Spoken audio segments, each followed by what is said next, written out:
Please welcome to Team Family Remix in Cambodia.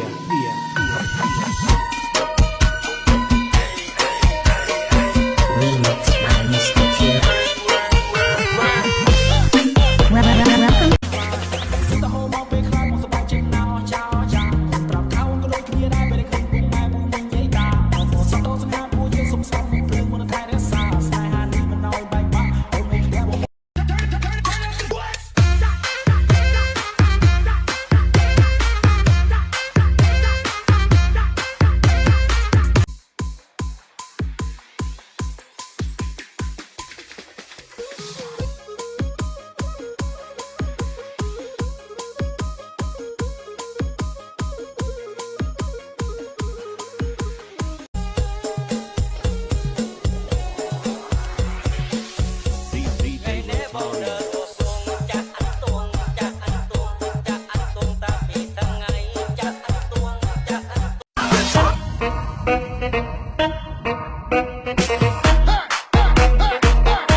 Listening to DJ Shiley Remix.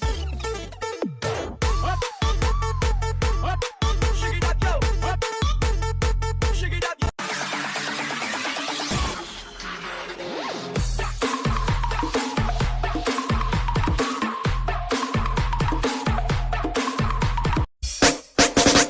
Helicopter, helicopter, helicopter,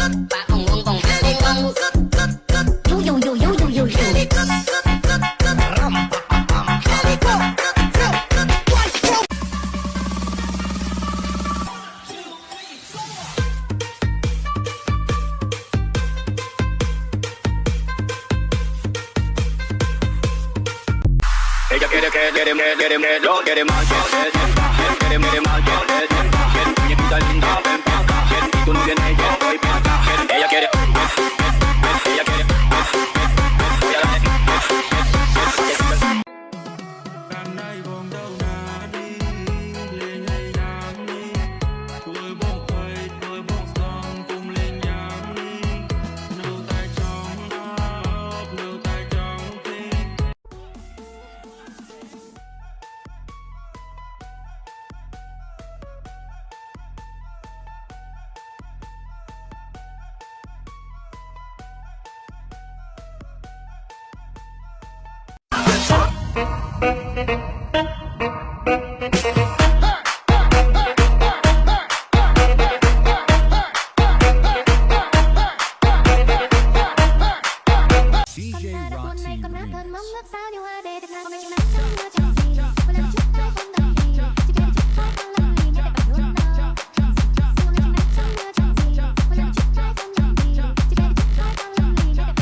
ngày chia bia lọ cồn trong con đó trong cây cồn nhẹ cồn trong lăng kia cồn nhẹ không ngâm cồn trong đại trà cồn nhẹ cồn túi cồn nhẹ hơn.